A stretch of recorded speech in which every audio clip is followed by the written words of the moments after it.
good afternoon everyone. My name is Chelsea Phillips and I'm a PhD with QUT and Maastricht University. And today I really want to explore with you my first study of my PhD program, which is a systematic review.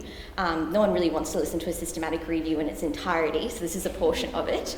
Really wanting to understand when the frontline employee decides to work along a service robot from a well-being and performance approach. Now, if we take a step back a bit, what is a service robot? Well, a service robot is a system-based autonomous interface, adaptable system that seeks to provide a service to the organisation's customers and frontline employee by interacting and communicating at an emotional social level. Now, while it seems futuristic, service robots have existed before, but just in the backstage of organisations when you think about industrial processes. It's due to this new emotional social capability that we're actually able to bring them to the front line in a really exciting way. Now, while it may seem futuristic and maybe just a gimmick, if you will, the service robotics industry's future is actually looking really promising and probably here to stay. In the peak of COVID, the service robotic industry actually saw a growth of 196% as service organisations sought to provide more contactless systems by swapping out frontline employees with service robots. And it's this combination of COVID with the lockdowns and economic difficulties and the rapid technological development within firms that will continue to see a transformation in tasks, jobs and skills of workers, at least by 2025. Now, while this may seem all optimistic and so futuristic, this isn't necessarily the case currently. If we take the classic example of the Henna Hotel, who wished to bring more tourists and interest to their town, whereby they introduced a hotel that was completely serviced by service robots, from the concierge to the service robots within the rooms, to the restaurants and whatnot. The hopeful implementation of it to be this transformative kind of experience wasn't quite the case. Instead, customers experienced robots that were incapable of answering really simple questions that they could just ask Siri on their phone.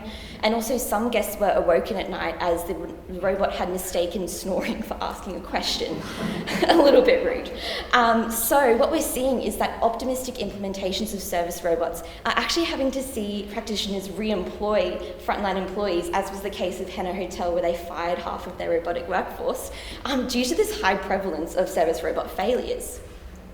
So we're kind of seeing two key issues here in the service robotics field.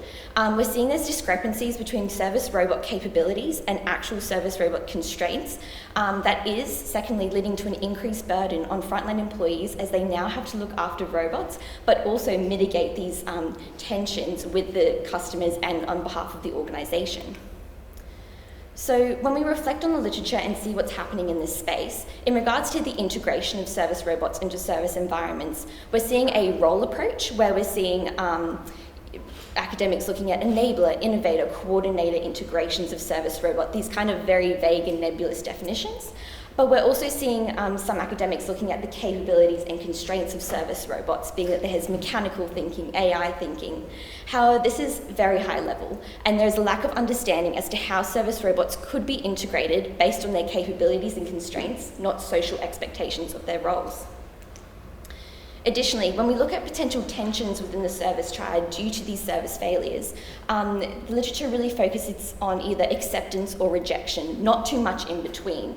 And then other works really just look at those anthropomistic qualities, such as Kate was describing before, those humanoid versus non-humanoid elements, but still an acceptance-rejection model.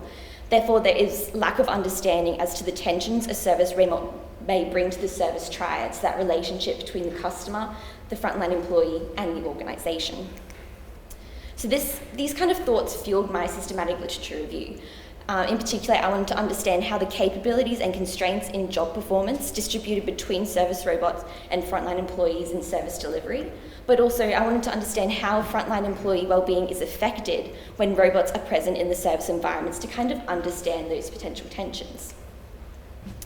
I sought to use a job performance perspective, which looks at the scalable actions and behaviours and outcomes that employees engage in to bring about that are linked to the organisational goals. So this consists of task performance, what is actually on the employee's job description that they have to do, whether it's wait customers, pour drinks and that kind of thing, but also contextual performance. So what's that kind of social, emotional element that actually contributes to the service environment, but you actually can't prescribe?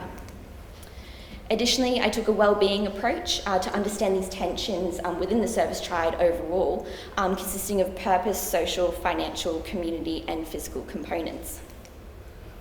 So, the first research question, how are capabilities and constraints in job performance distributed between the service robot and frontline employee? Well, what I've found is that the adaptive nature of frontline employees is needed to counterbalance the constraints in job performance of service robot, which does lead to unbalanced distribution of job performance overall, as suddenly the frontline employee is having to overcompensate for this robot that is just failing all the time.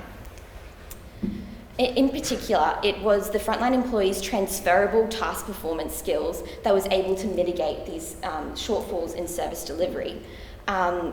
Compared to a service robot, really, the task capabilities are quite job specific. So if the service robot is designed to pour drinks, it can only pour drinks. It's designed to do that. It probably just has a mechanical arm and can't be transferred to another context. However, this is where the frontline employee comes in, and the task capabilities of frontline employees are adaptive and embrace the nature of the human experience that spans across multiple contexts, and the transfer of knowledge there to mitigate these service tensions that a service robot simply couldn't.